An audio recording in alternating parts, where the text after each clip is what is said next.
संगमनेर तालुक्यातले दोघं चौघ आले, इकडे औरंगाबाद तालुक्यातले दादाराव नाईक, दादासाहेब सरोदे, हे काही 4-5 मिस्टरची मंडळी, बरीचशी आजूबाजूची गांधीची मंडळी, ही बरीचशी मंडळी या ठिकाणी कार्यक्रमाला आली.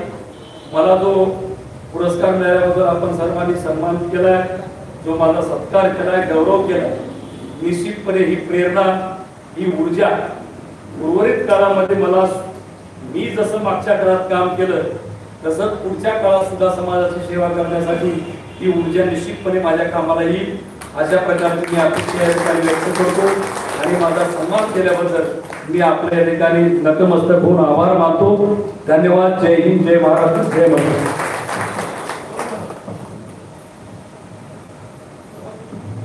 यानंतर डॉक्टर बाबासाहेब आंबेडकर समाजभूषण पुरस्कार मिळाल्याबद्दल तसेच या कार्यक्रमात सेवानिवृत्त गौरव सोहळा समितीचे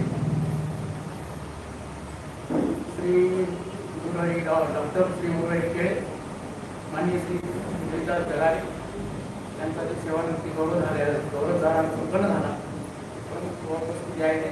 तसेच या कार्यक्रमात आपण उपस्थित राहिलेले माननीय आत्माराम बनसोडे साहेब, तहसीलदार, माननीय श्री सुभाष मुंद्रे साहेब, मराठी महाराष्ट्राचे उपस्थित मान्यवर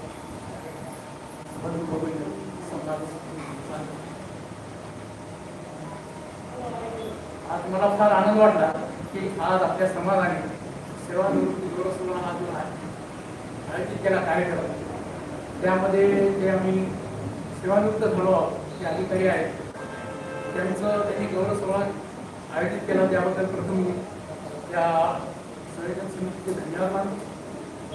तसेच आमचे भूषण समाजभूषण पुरस्कार मिळालेले श्री गौरी शेवाळे साहेब यांचे मी धन्यवाद मानतो, कारण यांनी मला आवडून सांगितले की सुधीर कार्यक्रमाला यायचंय आणि ते पण तू एकटा नाही यायचंय, आई वडिलांना कुटुंबासहित जर राहायचं, त्याबद्दल त्यांचे मी प्रथम धन्यवाद मानतो.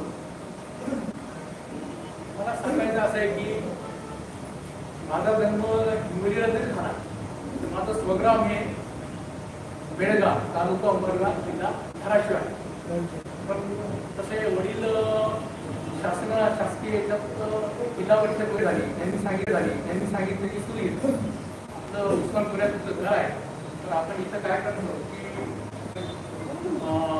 वैद्यकीय मेडिकलचे आणि इंजिनिअरिंग कॉलेजचे विद्यार्थी त्यांचं आपण इथं दर रविवारी बैठक घ्यायची, त्यांच्या काय अडचणी असतील आपण ते सोडत जाऊ.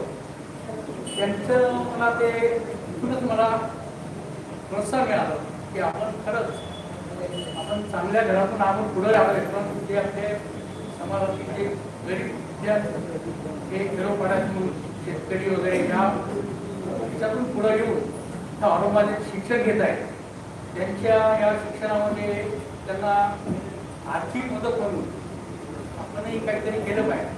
आपण सुरक्षित सरांनी तुमच्या जे काय योजना होईल ते करायचं आणि नंतर माझं शिक्षण पूर्ण झाल्यानंतर एक भूकंप झाला खिल्लारीला 30 सप्टेंबर 1993, तेव्हा मी सरकार केलं, तेव्हा माझं इथं मी शिक्षण झाल्यावर 90 ते 95 बांधकाम व्यवसाय चालू केला होता. तर ते भूकंपमध्ये आमचे काही नातेवाईक पडले, ते थर उद्ध्वस्त झाले. मी मग माझा बांधकाम व्यवसाय सोडून मी तिथे भूकंपला जाणं